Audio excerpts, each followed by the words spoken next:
So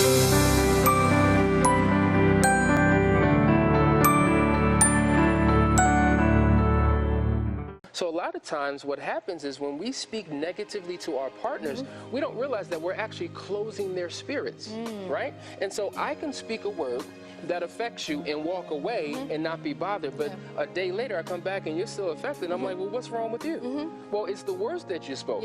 You know, it was so interesting. I was on a television interview and I was dealing with a couple that were going through problems. And I gave the analogy and I said this: if I were to ball up my fist, I was talking to the gentleman, and if I were to punch you in the face and knock you down, that would be considered a physical wound. It may take 2 hours, 2 days, 2 weeks to overcome the pain that I caused by knocking you out.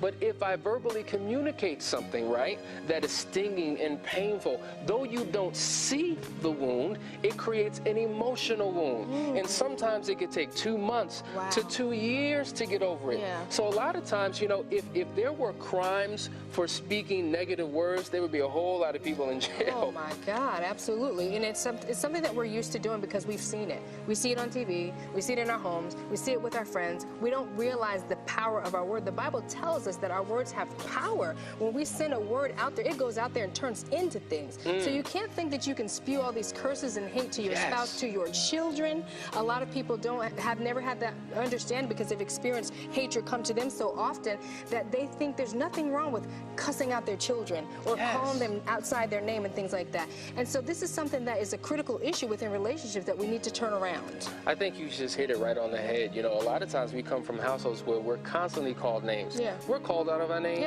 every other day. And a lot of times we get into our adult relationships and we call our partners by everything but their name. Because it's normal. Yeah, that's right. So rather than having what we call, you know, this pet name, they become negative names that really affect that person's self-worth, self-esteem, and the interaction that they have with one another.